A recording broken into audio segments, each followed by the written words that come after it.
PC pagi ini dipanggil adalah sebenarnya setiap tahun kita nak berpuasa, benda yang sama, keadaan yang sama berlaku, terutama berkaitan dengan amalan pemakanan. Kalau kita lihat betul-betul sebenarnya matlamat puasa itu bukanlah semata-mata ataupun bukan untuk makan sekenyang-kenyang mungkin, ya. Bukan untuk orang yang berpuasa itu menunggu waktu berbuka untuk makan. Maknanya dia memang kerja dia nak makan saja. Puasa tu lebih kepada mendidik masyarakat atau individu itu untuk berjimat, bersabar, berdisiplin, merancang. Semua sekali lah, ini semua sifat-sifat disiplin yang perlu diperkukuhkan sempena bulan puasa, ya.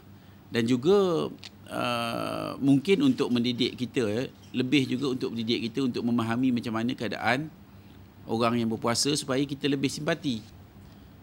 Kalau kita berpuasa, jadi kita tahu orang macam mana rasa orang lapar. Jadi mungkin dengan pengalaman begitu kita akan memahami, bersimpati, dapat menolong orang. Jadi itu antaranya lah. Saya bukan ustaz, jadi saya pun tak pandai. Jadi saya nak cerita ni lebih kepada amalan kepenggunaan, ya. Pasal kita lihat sekarang ini terutamalah di bandar-bandar besar, ia telah menjadi satu trend, ya, berbuka puasa di luar. Kalau di Kuala Lumpur ini berbuka puasanya di hotel-hotel, di restoran-restoran besar, ibaratkan satu pesta, ibaratkan satu pesta di mana semuanya menunggu untuk berbuka puasa dengan makanan yang mewah dan banyak, ya. Ini merupakan satu trend yang telah berjalan bertahun-tahun lah. Tapi kebelakangan ini kita melihat trend ini bertambah banyak, ya, yang melibatkan beberapa perkara. Satu adalah kalau kita tengok harganya, ya. Harga buffet di kedai-kedai makan ataupun di hotel begitu tak menasabah. Kalau kita tengok sekarang ini hotel, untuk buffet di hotel RM100 ke atas sudah tidak buat orang terkejut lah. RM100. Kita buat kajian ni.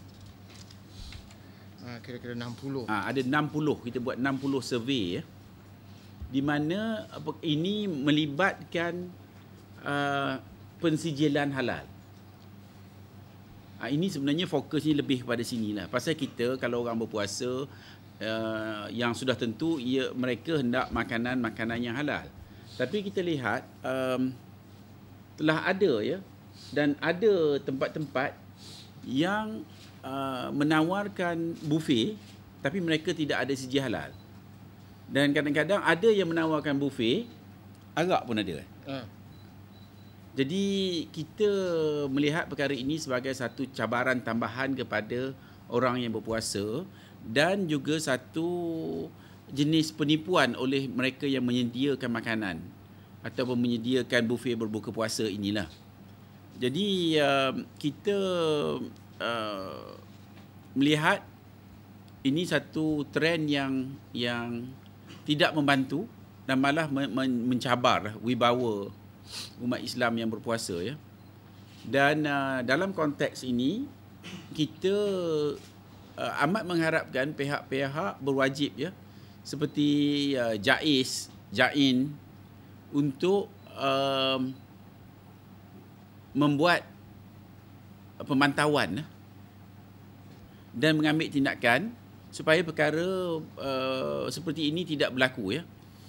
Jadi saya mengharap juga para pengguna juga membuat perkara yang sama, mungkin boleh menghubungi pihak JAKIM ataupun JAIN untuk mendapatkan pengesahan. Butiran dia saya akan minta kolik saya, Brother Sheikh Karim, untuk bercerita mengenai tempat-tempat, ya, lokasi tempat makan ini sebagai satu peringatan juga, ya, kepada para pengguna, terutama mereka yang hendak berbuka puasa, supaya berhati-hati dan tidak terpedaya, ya, dengan tawaran-tawaran yang dibuat, ya. Dan kita juga meminta pihak berkuasa untuk mengambil tindakan yang tegas kali ini, ya. Dan semua institusi-institusi makanan yang menawarkan buffet Ramadan, ya, seperti yang kita boleh lihat tadi, ini salah satu daripada syarikat yang ini memaparkan buffet Ramadan, ya. Now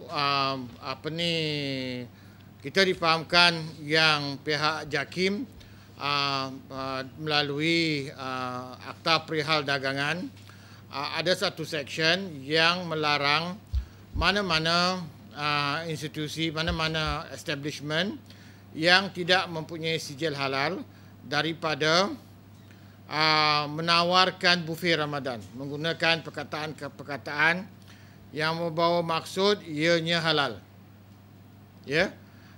Jadi dan kita juga ada membaca akhbar tentang jaminan menteri dan jaminan JAKIM yang tindakan akan diambil, ya, ke atas mereka-mereka yang menjual atau mengiklankan buffet Ramadan sedangkan mereka tidak berlesen.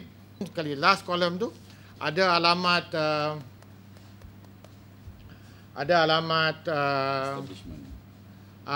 website tu di ujung tu. Itu ada dia punya alamat website dia yang ada semua. Jadi kita menggunakan dua source. Satu adalah daripada senarai hotel dan resort yang mendapat sijil halal daripada JAKIM. Ini ada dalam website,